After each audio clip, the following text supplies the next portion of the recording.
ইসরায়েলকে আরেকটি গাজায় পরিণত করার পরিকল্পনা করছেন খামেনি। গাজা যেভাবে একটি ধ্বংসস্তূপে পরিণত হয়েছে, একই পরিণতি হতে চলেছে ইসরায়েলের, এমনটাই বলছে ইরানের একাধিক গণমাধ্যম। কারণ হিসেবে তারা উল্লেখ করেছে, তেহরানের ইউরেনিয়ামের বর্তমান মজুদ যা আছে তা থেকে মাত্র ৩ সপ্তাহে ১৭ কেজি অস্ত্র তৈরি করতে পারবে ইরান, যা ৬০টি পারমাণবিক অস্ত্র তৈরির জন্য যথেষ্ট বলে দাবি করছে সমরবিদরা।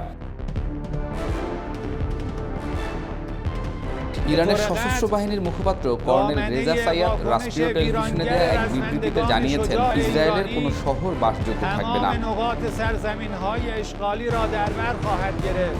সোমবারের হামলা এ পর্যন্ত পরিচালিত যে কোনো হামলার তুলনায় বিধ্বংসী বলে দাবি করছে একাধিক সংবাদ মাধ্যম। বিশ্ব রাজনীতিকরা ইরান ইসরায়েল যুদ্ধ নিয়ে রুদ্ধশ্বাস সময় পার করছেন। একদিকে একের পর এক পাল্টাপাল্টি হামলা, অন্যদিকে পরমাণু অস্ত্রের ভয়। ইসরায়েলি গোয়েন্দা সূত্র ও নেতানিয়াহুর ভাষ্য অনুযায়ী ইরান 7টি নয় 9টি পারমাণবিক বোমা তৈরির সক্ষমতা অর্জন করেছে। তবে মার্কিন গোয়েন্দা সংস্থাগুলোর সর্বশেষ মূল্যায়নে বলা হয়েছে, ইরান এখনও সরাসরি পারমাণবিক অস্ত্র তৈরির চেষ্টায় নেই, যদিও তাদের ইউরেনিয়ামের মজুদ নজিরবিহীন পর্যায়ে পৌঁছেছে। সোমবার ভোরে ইরানের ক্ষেপণাস্ত্র ইসরায়েলের প্রতিরক্ষা ব্যবস্থা ভেদ করে বহু জায়গায় আঘাত হানে। তেল আবিব, হাইফা এবং দক্ষিণাঞ্চলের ঘাঁটিগুলোতে বিস্ফোরণের শব্দে কেঁপে ওঠে। গার্ডিয়ান ও টাইমস ইউকে এর প্রতিবেদনে বলা হচ্ছে, এটা ছিল এ যাবৎকালের সবচেয়ে সংঘবদ্ধ ও বিধ্বংসী হামলা। ইসরায়েলি নিরাপত্তা বাহিনীর হিসেবে অন্তত 14 জন নিহত ও 592 জন আহত হয়েছেন।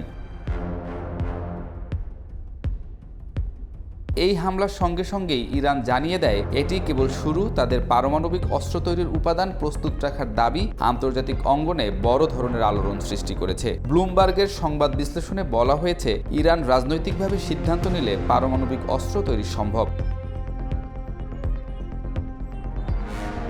ইরানের সর্বোচ্চ নেতা আয়াতুল্লাহ খামেনি একাধিকবার বলেছেন, যদি দেশের অস্তিত্ব হুমকির মুখে পড়ে তাহলে পারমাণবিক নীতিতে পরিবর্তন আনা হবে। এখন সেই হুমকি বাস্তব হয়ে ধেয়ে আসছে বলে বিশ্লেষকরা সতর্ক করছেন।